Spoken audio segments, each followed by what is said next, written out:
Bismillahirrahmanirrahim. Alhamdulillahilladzi nahmaduhu wa nasta'inuhu wa nastahdihi wa nastaghfiruh wa na'udzu billahi min syururi anfusina wa min sayyiati a'malina. Man yahdihillahu fala mudilla lahu wa man yudlilhu fala hadiya lahu. Arsala rasulahu bil huda wa dinil haqq liyuzhirahu 'ala ad-dini kullih walau karihal kafirun. Ashhadu an la ilaha illallah wahdahu la syarika lah wa ashhadu anna Muhammadan abduhu wa rasuluh sayyidul jinni wal bashar. Rabbi shrah li sadri wa yassir li amri wahlul 'uqdatan min lisani yafqahu qawli. Allahumma arinal haqqa haqqan warzuqna ittiba'ah wa arinal batila batilan warzuqna ijtinabah. Qala Allahu ta'ala fil Qur'anil 'aziz: A'udzu billahi minasy syaithanir rajim. Faman yuridillahu an yahdiyahu yashrah sadrahu lil Islam wa man yurid an yudillahu yaj'al sadrahu dayyiqan haraja ka'annama yas'adu fis sama'. Sadaqallahul azim.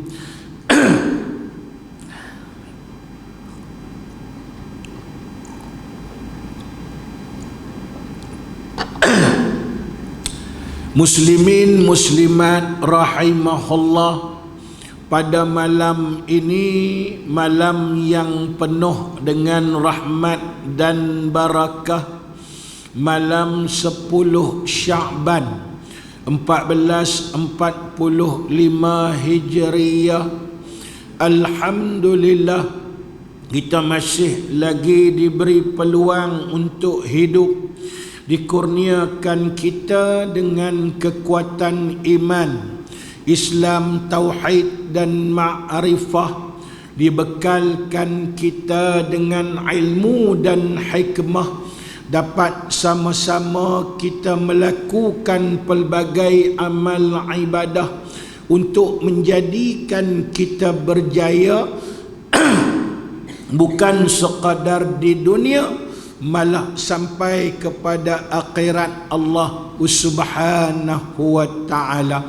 Kita juga ucap syukur pada Allah kerana masih lagi diberi kebaikan yang banyak oleh Allah Subhanahu wa ta'ala. Sebentar tadi kita dapat sembahyang maghrib berjamaah, antara sunnah utama daripada Nabi sallallahu alaihi wasallam. Kita juga diberi peluang untuk sekali lagi berada dalam majlis ilmu, juga antara sebesar-besar sunnah daripada Nabi sallallahu alaihi wasallam. Alhamdulillah, kerana sunnah ini terpilih bagi kita untuk lakukan pada saat-saat di mana disebut kita berada di dalam salah satu bulan yang penuh dengan keagungan dan kemuliaan, iaitulah bulan Sya'ban, dalam penantian kita untuk bertemu dengan bulan Ramadan. Pasal itu tu Imam sentiasa mengucapkan doa. Apa doanya? Iaitulah Allahumma barik lana fi Sya'ban wa ballighna Ramadan. Ya Allah, ya Tuhan kami, berkatkanlah kami pada bulan Sya'ban dan sampaikan kami kepada bulan Ramadan, bulan yang penuh dengan keagungan dan kemuliaan yang Allah Ta'ala sediakan. Kemuliaan itu khusus hanya untuk umat Muhammad sallallahu alaihi wasallam, tidak kepada umat yang lain. Sama dengan bulan Sya'ban juga. Pasal itu saya buka satu kitab.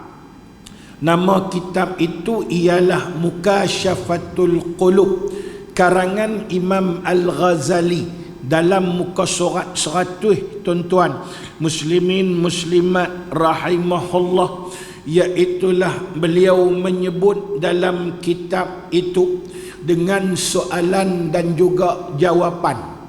Maknanya dia tanya, dia jawab. Tanya tu bukan makna dia tak tahu tapi pertanyaan tadi iaitulah nak bagi maklumat kepada kita. Jadi antara soalan yang dia tanya tu ialah limaza summiya bisya'ban, kenapa bulan ini dinamakan dengan bulan Sya'ban, dan pasal apa Allah Ta'ala namakan bulan ini dengan bulan Sya'ban.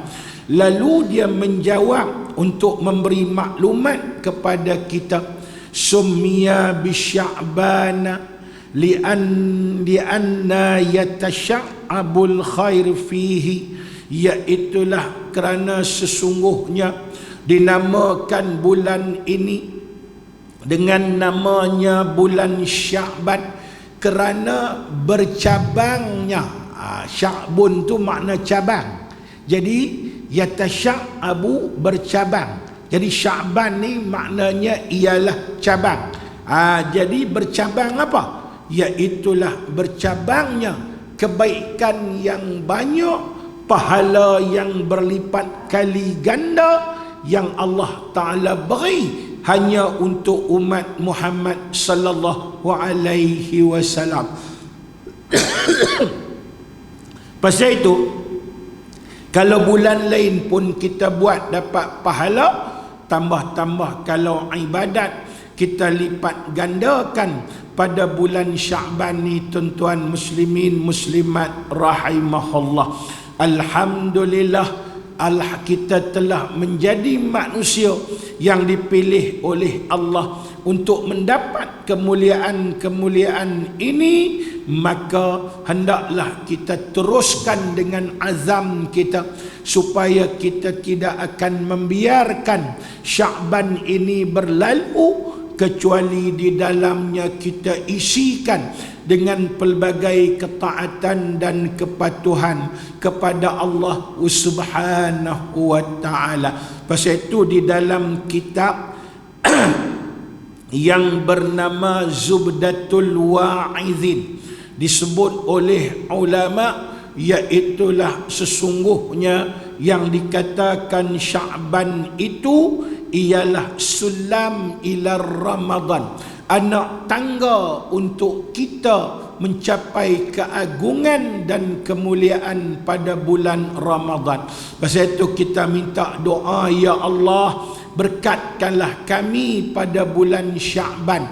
Makna berkat itu ialah ziyadatul khair, tambah kebaikan yang banyak bagi kami pada bulan Sya'ban. Alhamdulillah, Tuhan dudukkan kita sekali lagi dalam majlis ilmu pada malam ini. Mudah-mudahan Tuhan panjangkan usia kita, Tuhan istiqamahkan kita dengan majlis ilmu. Seterusnya Allah Ta'ala akan matikan kita semua dalam keadaan beriman dengan sempurna pada Allah Subhanahu wa Ta'ala. Wallahu alam. Kita sambung kitab kita yang kita duk mutalaah begitu lama di masjid ini, iaitulah kitab yang bernama Matla'ul Badrain wa Majma'ul Bahrain, karangan seorang ulama besar daripada bumi Fatani Darussalam, iaitulah yang bernama Syekh Wan Ahmad Syekh Muhammad bin Ismail Daud Al-Fatani. Mudah-mudahan dengan ilmunya akan menyinari kehidupan kita di atas muka bumi Allah Subhanahu wa Ta'ala. Baik tuan-tuan, kita nak sambung tang mana perbicaraan kitab kita pada malam ini. Kita sambung pada muka surat 30. Kita masih dalam perbicaraan, iaitulah syarat-syarat sempurnanya sembahyang. Salah satu syarat nak bagi sempurna sembahyang, iaitulah istiqbalul qiblah. Kena menghadap qiblat. Qiblat ni iaitulah sebagai tanda tawajuh kita kepada Allah Subhanahu wa Ta'ala. Pasal itu, iaitulah kita menghadap qiblat. Satu, kerana kita nak bagi sah semayang kita. Tapi tempat tujuan dan juga tumpuan utama sembahyang kita tu bukan qiblat tu, iaitulah Allah Subhanahu wa Ta'ala.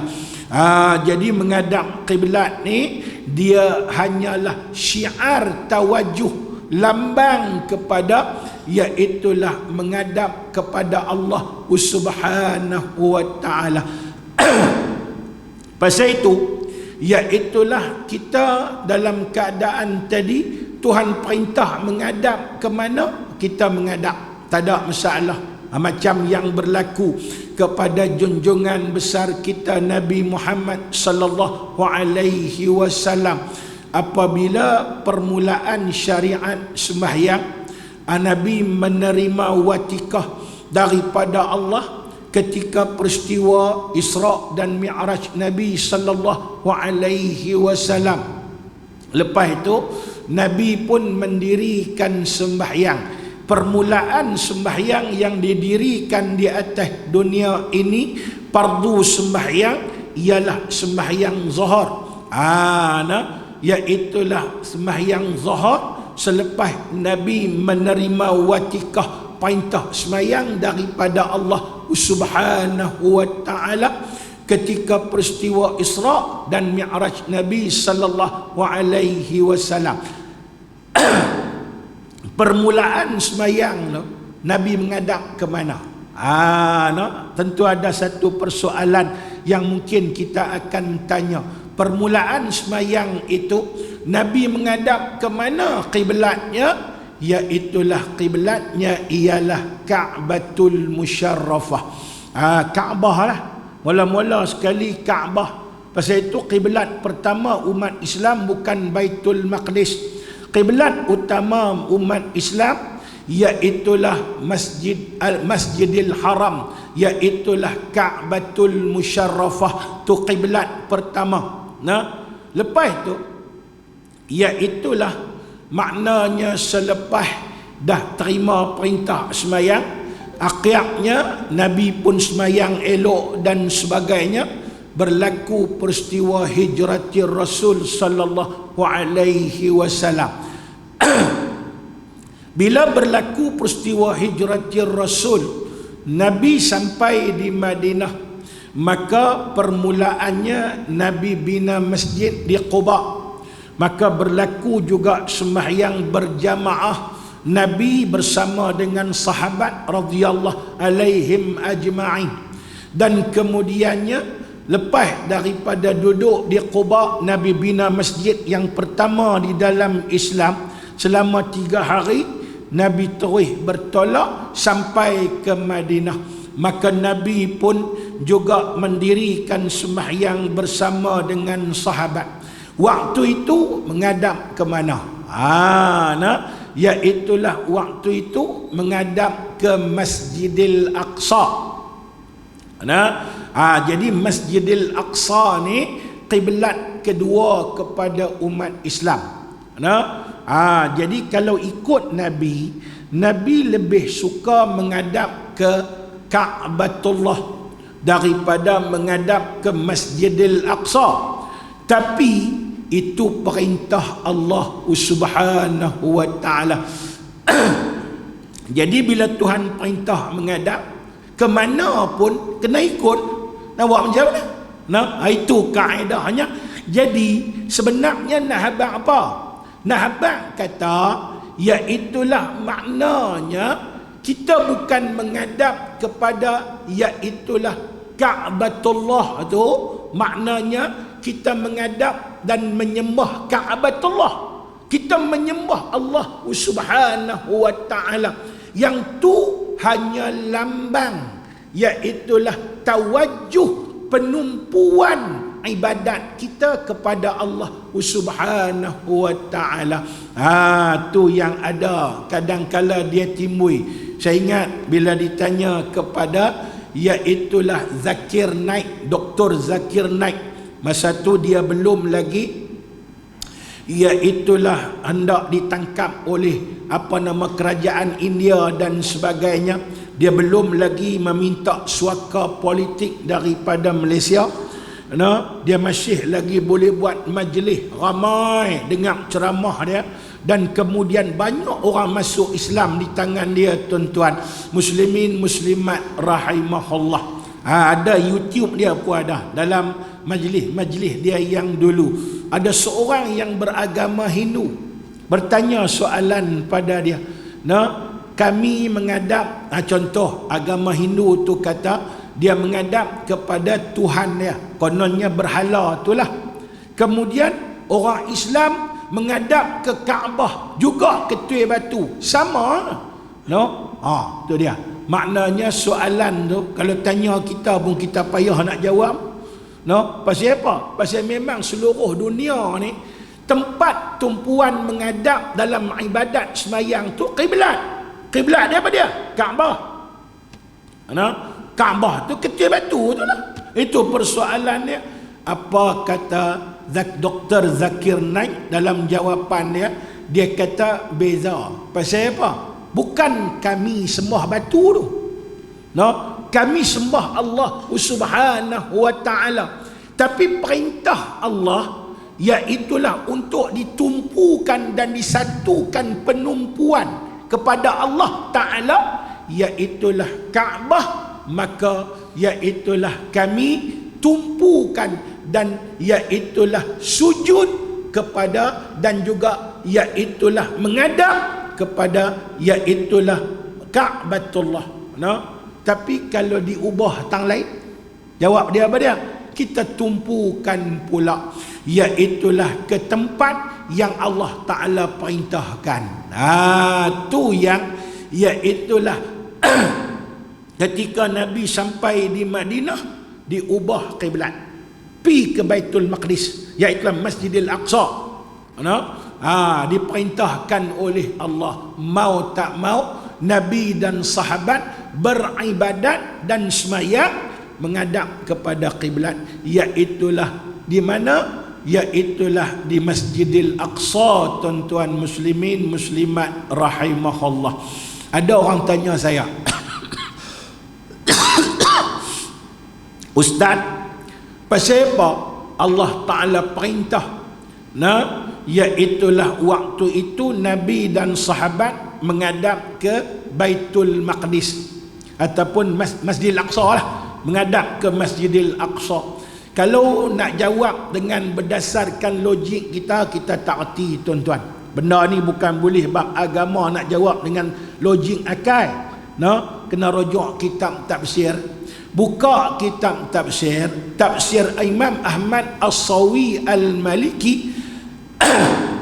Dia sebut antara sebab utama Allah Ta'ala perintahkan iaitulah umat Islam waktu tu menghadap ke Masjidil Aqsa, iaitulah satu untuk menjinakkan Yahudi yang berada di Madinah pada waktu tu.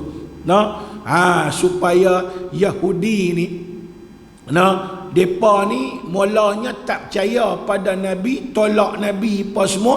Bila memandangkan umat Islam menghadap ke Baitul Maqdis, ke Masjidil Aqsa, maka tentu mereka akan boleh menerima Nabi sallallahu alaihi wasallam.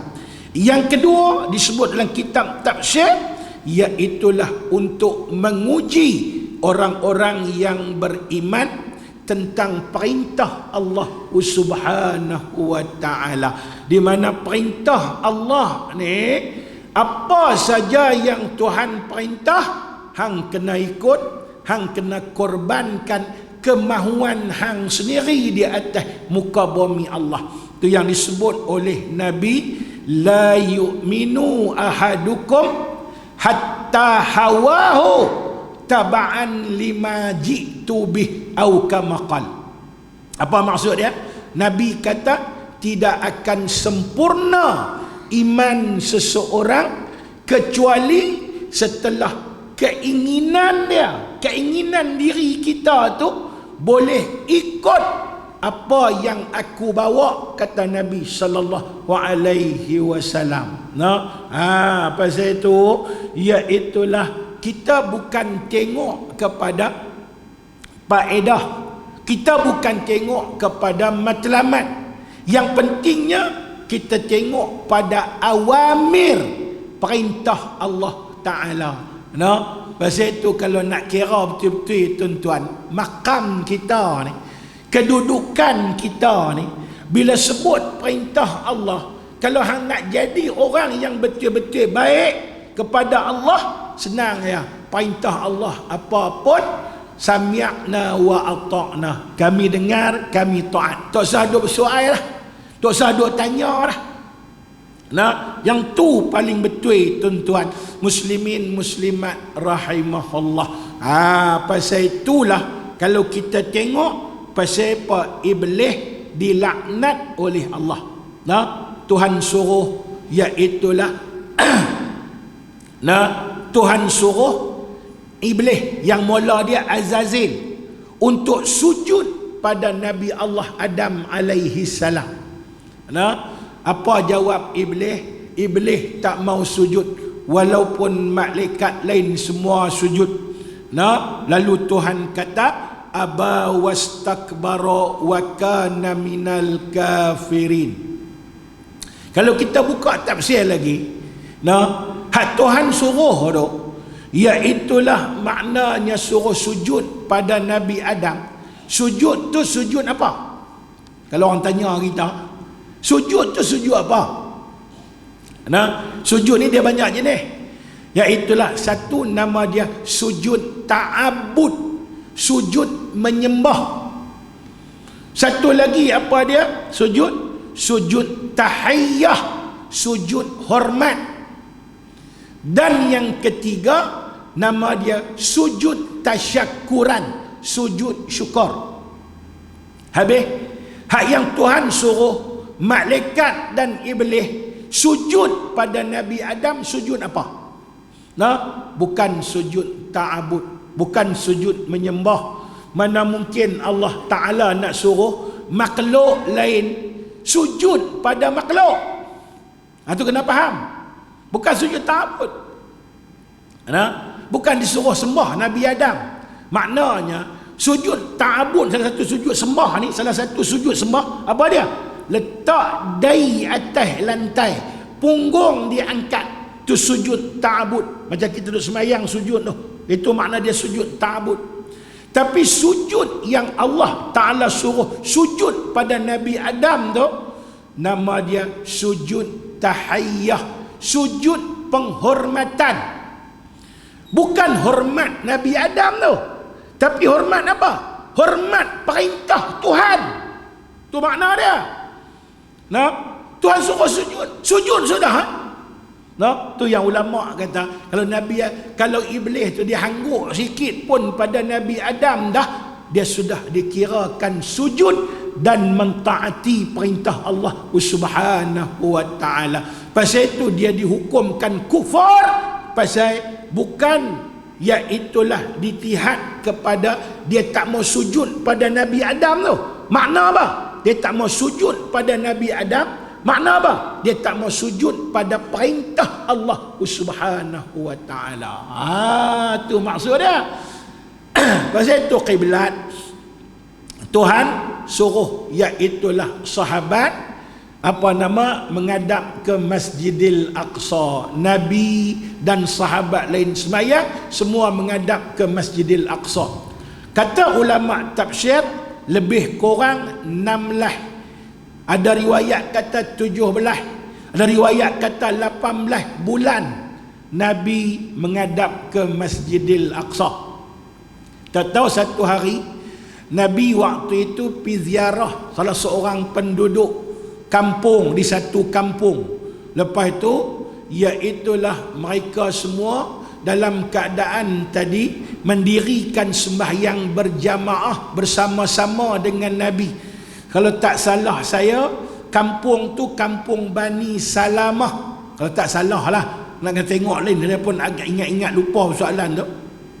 No, iaitulah sembahyang zuhur. Maka Nabi dirikan sembahyang dalam masjid kampung tu, kampung Bani Salamah tu ada masjid. Maka masjid tu Nabi sembahyang, Nabi jadi imam. Sembahyang zuhur, tengah-tengah sembahyang rakaat bangkit pada rakaat yang kedua dah, iaitulah turun perintah Allah untuk ubah balik kiblat daripada menghadap ke Masjidil Aqsa menghadap balik ke Ka'batullah, menghadap balik ke Kaabah Al-Musharrafah. Jadi Nabi ni maka dengan sahabat tengah sembahyang menghadap ke utara Madinah. Pasal Palestin berada di utara Madinah, pusing separuh daripada bulatan menghadap pula ke selatan Madinah. Selatan Madinah tu menghadap ke Makkah, iaitulah Kaabah Al-Musharrafah. Dan peristiwa yang menarik ini, pertukaran kiblat, berlaku pada bulan Sya'ban ni tuan-tuan muslimin muslimat rahimahullah. Dan pada hari ini di Madinah, kalau tuan-tuan pi umrah, tuan-tuan boleh pi Masjid Bani Salamah ni, tuan-tuan boleh tengok satu-satunya masjid ada 2 mihrab. Iaitulah nama dia pun lah ni, dia nama dia Masjid Qiblatain. Cerita kiblat ni tuan-tuan muslimin muslimat rahimahullah. Jadi kita sedang bincang tentang syarat menghadap kiblat. Habis kalau tak menghadap kiblat sembahyang sah dah? Tak sah. Kecuali pada 2 sembahyang. Apa dia? Satu iaitulah sembahyang syiddatil khauf. Nama dia sembahyang fardu. Sembahyang syiddatil khauf ni maknanya sembahyang di dalam keadaan ketakutan ataupun sembahyang dalam perang. Yang ni tak menghadap kiblat pun sembahyangnya sah. Tu satu. Okey, kita dah hurai dah dalam kuliah kita yang lalu. Kita masuk balik pada bulan ni, iaitulah satu lagi sembahyang yang dibolehkan untuk kita tidak menghadap kiblat. Sembahyang apa tu? Ini dia kita tengok. Qalal musannifu rahimahullahu ta'ala wa nafa'ana bi'ulumihi fid darain. Amin. Dan harus pula meninggalkan berhadap kiblat, muka surat 30 no. Dan harus pula meninggalkan berhadap kiblat pada sembahyang sunat. Yang ni sembahyang sunat. Syiddatil khauf tadi sembahyang fardu. kita sembahyang fardu, boleh tak menghadap kiblat. Tapi hak yang ni iaitulah sembahyang sunat. Bila tu? Di dalam keadaan bermusafir. Kita dalam keadaan bermusafir. Satu. Dan maksud musafir tu kata sebahagian ulama, iaitulah dalam keadaan berada di atas kenderaan ataupun dalam keadaan berjalan kaki. Macam kita lah ni, bolehlah kita musafir duduk atas kereta. Lepas tu maknanya dalam keadaan tadi kita pun kebetulan dah ada wuduk. Lepas tu duduk atas kereta, jam jalan kan, naik atas lebuh raya, jam. Itu kaedahnya dalam keadaan tadi. Kita pula duk biasa tak pernah tinggal sembahyang duha. Jam tu berlaku, kita kata, iaitulah pada waktu duha masih ada, contohnya pukul 10 tuan-tuan. Jadi maknanya tak ada masalah kita dalam keadaan bermusafir dan berada di atas kenderaan, angkat takbir, Allahu Akbar. Sembahyang sunat duha tuan-tuan muslimin muslimat rahimahullah, sah dan mendapat rahmat dan keridaan Allah Subhanahu wa taala. Ni dibolehkan tuan-tuan. Itu dia. Baik. Tapi ingat, musafir tu ialah musafir yang harus. Lagu mana kata musafir yang harus? Musafir yang harus ni ialah musafir yang tidak dikaitkan dengan dosa, tidak dikaitkan dengan hukum makruh daripada Allah Subhanahu wa taala. Contohnya, musafir ni dia ada 5 hukum macam lain juga. Contoh 1, musafir apa? Musafir wajib. Apa dia musafir wajib? Contoh, musafir pergi menunaikan haji. Ataupun iaitulah musafir kerana nak pergi mengaji. Itu contohnya tuan-tuan muslimin muslimat yang dirahmati oleh Allah. Baik, musafir sunat. Mengaji fardu ain tadi. Hak sunat pula, contoh menziarahi ahli keluarga. Baik, masuk masuk Isya, kita jawab azan dulu tuan-tuan, kita sambung sikit. Wallahu a'lam.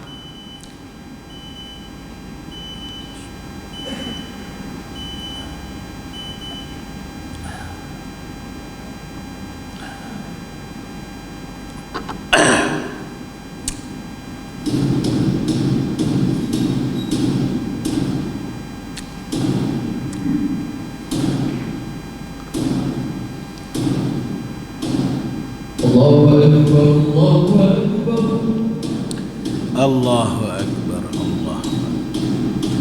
Akbar,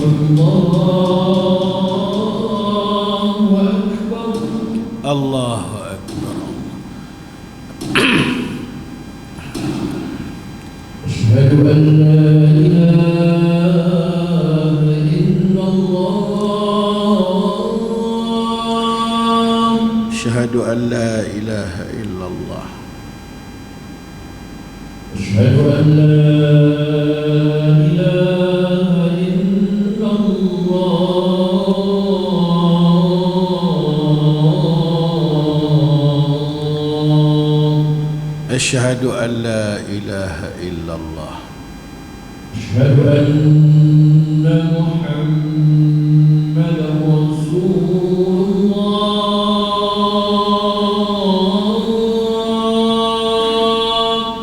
أشهد أن لا إله إلا الله. أشهد أن محمدا رسول الله.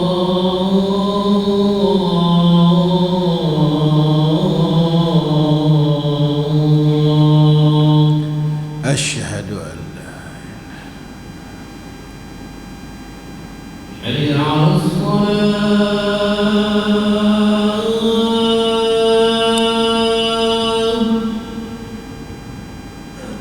لا حول حي على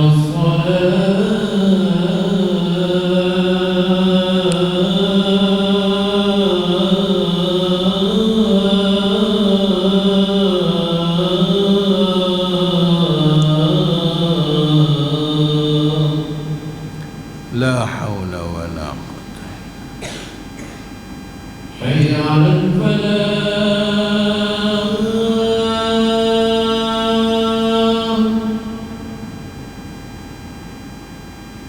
لا حول ولا حي على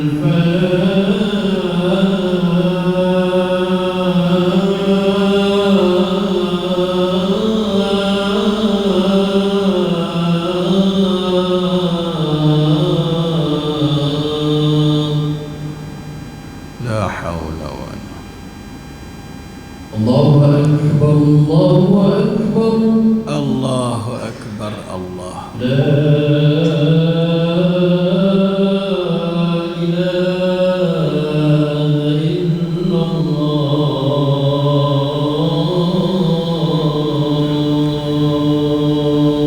لا إله إلا الله اللهم رب هذه الدعوات التامة والصلاة القائمة آت محمدا. Muslimin muslimat rahimahullah. Tu yang kita kata tadi, dia ada 5 hukum. Contoh, dia jadi musafir ataupun perjalanan kita itu perjalanan wajib. Contoh, kita pergi belajar ilmu fardu ain. Iaitulah musafir kita dihukumkan sunat dapat pahala. Apa dia? Contoh, kita pergi ziarah adik-beradik, kita pergi rumah adik-beradik. Musafir yang dihukumkan haram, contohnya musafir kerana nak melakukan maksiat dan dosa yang diharamkan oleh Allah. Musafir yang makruh, musafir yang iaitulah bahawa hakikat dalam keadaan tadi dikaitkan dengan sesuatu yang dibenci oleh Allah Ta'ala. Musafir lain, musafir harus, macam kadanglah contohnya kita nak melihat kejadian yang dijadikan oleh Allah, kita pun pusinglah dan sebagainya. Maka itu tetap dikirakan musafir yang harus selagi tidak dikaitkan dengan maksiat dan penderhakaan pada Allah. Yang ni diizinkan kita untuk bersembahyang sunat, iaitulah dalam keadaan kalau kita, tapi bukan makna tak payah menghadap kiblat, kena jugalah kalau boleh. Kalau kita duduk atas kenderaan kita boleh, orang panggil apa, macam contoh kalau dulu naik di atas unta, kita boleh tarik kekang, tali kekang unta tu, kita menuju menghadap pada kiblat, tak apa. Tapi kalau tak boleh, maknanya tak payah menghadap kiblat pun, maka sembahyang sunat tadi dikirakan sah walaupun tak menghadap kiblat. Tuan-tuan, apa hikmah dia ni? Kadang-kala ada orang tanya hikmah pasal apa? Iaitulah Allah Ta'ala izinkan sembahyang sunat, maknanya iaitulah sah sekalipun walau tak menghadap kiblat. Ni saya ambil daripada satu kitab tadi ni, rojok hikmah dia saya nak kongsi dengan tuan-tuan pada malam ni. Iaitulah kata sebahagian ulama untuk menjadi panduan kepada kita, iaitulah disebut di dalam kitab Kifayatul Akhyar. Ulama kata apa tuan-tuan?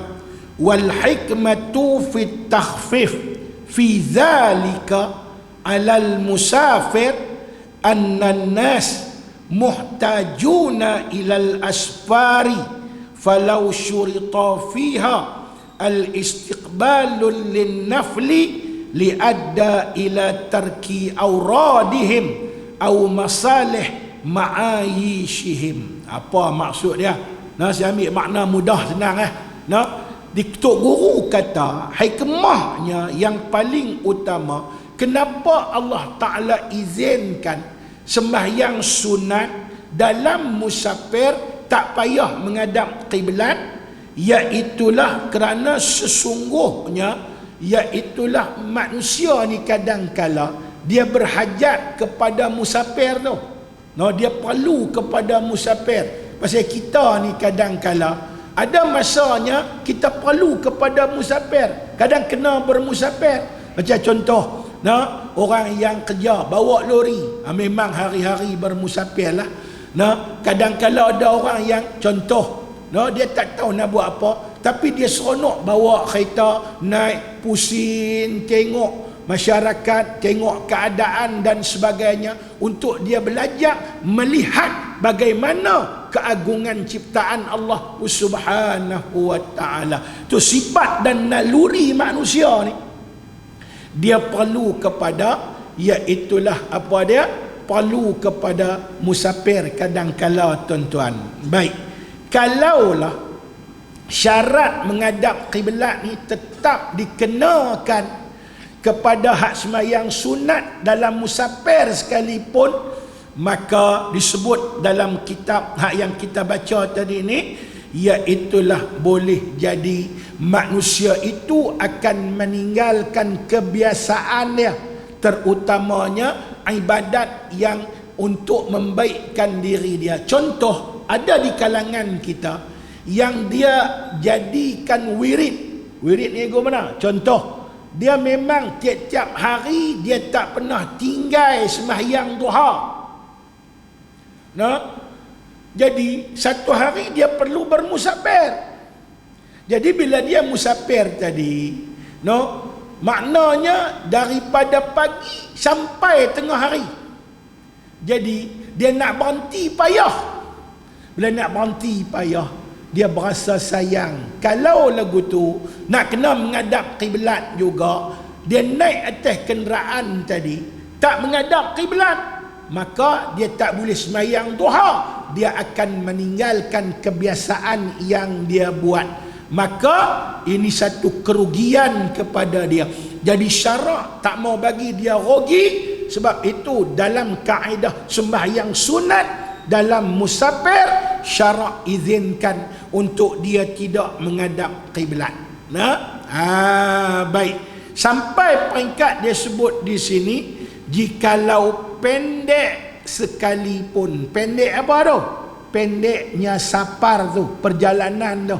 Ada riwayat kata, sebahagian ulama kata, sekalipun kita pi itu tak cukup 2 marhalah pun dikirakan boleh. Yang pentingnya kita bermusafir. Itu maksud dia. Walaupun hukum asal musafir, dia mesti iaitulah lebih daripada 2 marhalah baru boleh dikirakan musafir. Tapi dalam kaedah ni, dia lakukan perjalanan walaupun pendek. Ada sebahagian ulama kata dia diizinkan untuk sembahyang sunat sekalipun tidak payah menghadap kiblat. Itu maksud dia. Dan sekurang-kurangnya tu sekurang-kurang safar, bahawa musafirlah ia kepada tempat yang tiada boleh didengar padanya bang sembahyang Jumaat.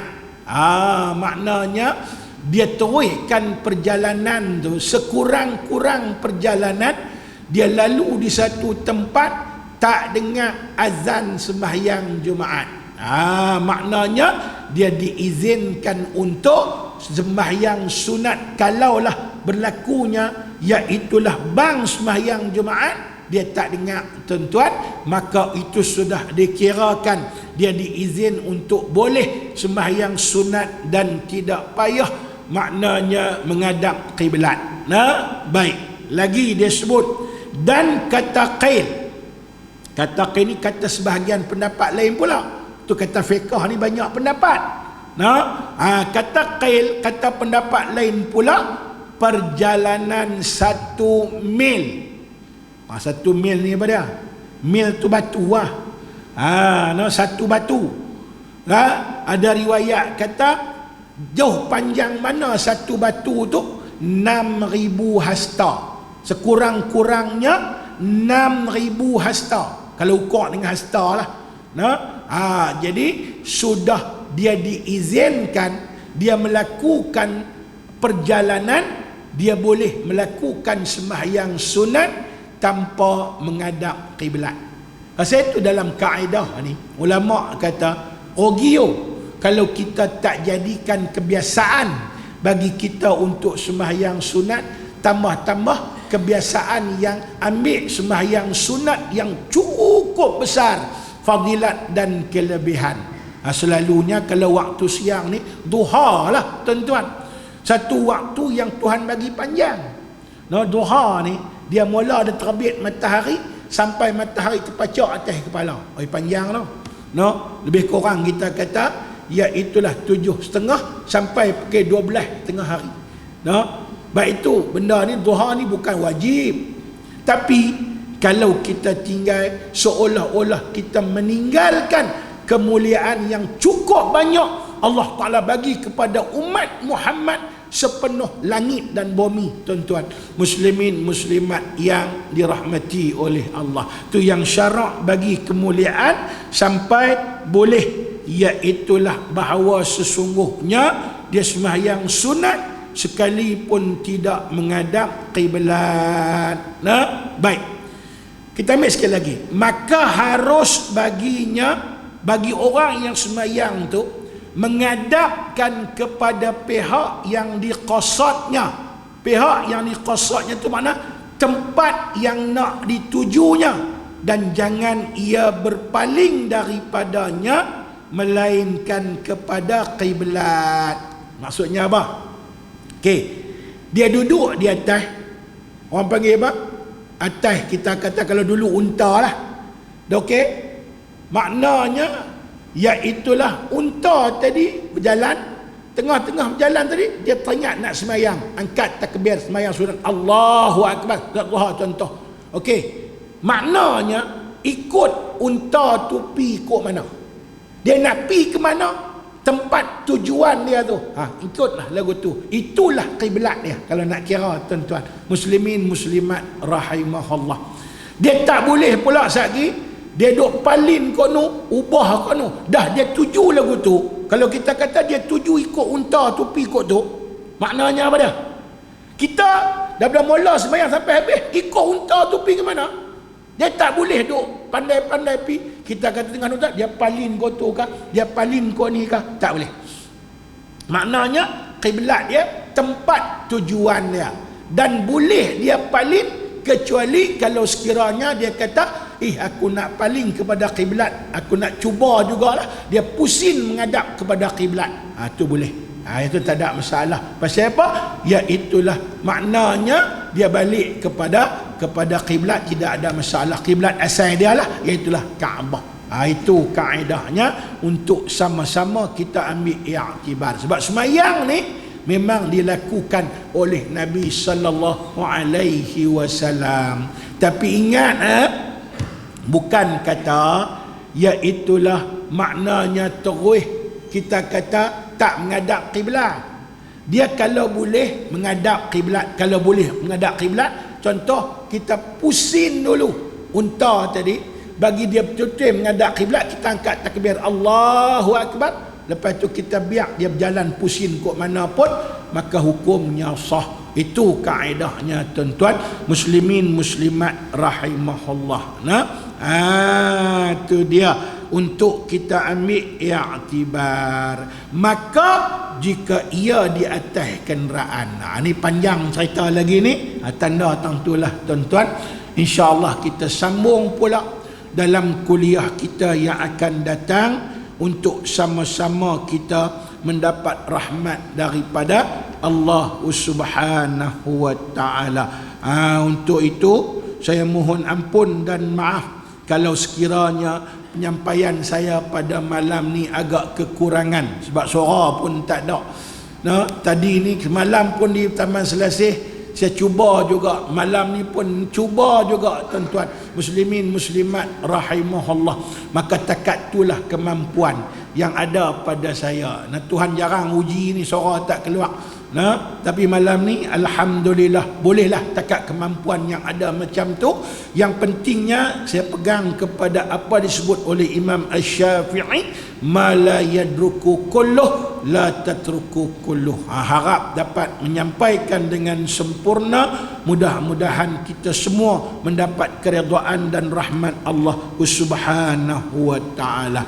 Untuk itu mohon ampun dan maaf. Selamat menyambut Ramadan. Mudah-mudahan Ramadan tahun ini menjadi Ramadan yang terbaik bagi kita.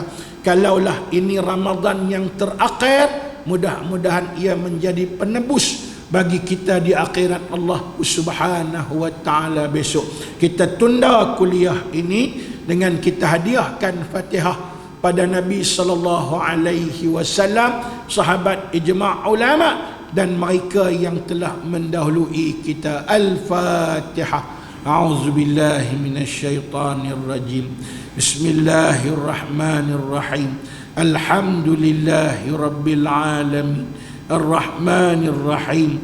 Maliki yaumiddin. Iyyaka na'budu wa iyyaka nasta'in. Ihdinas siratal mustaqim. Siratal ladzina an'amta 'alaihim غير المغضوب عليهم ولا الضالين. أعوذ بالله من الشيطان الرجيم. بسم الله الرحمن الرحيم. الحمد لله رب العالمين حمدا يوافي نعمه ويكافئ مزيده. يا ربنا لك الحمد كما ينبغي لجلال وجهك وعظيم سلطانك. اللهم زدنا علما وفقهنا في الدين وعلمنا التأويل.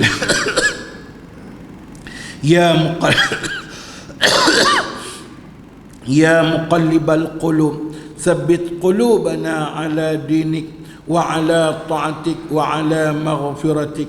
ربنا آتنا في الدنيا حسنة وفي الآخرة حسنة وقنا عذاب النار. وصلى الله السلام عليه والحمد لله رب العالمين.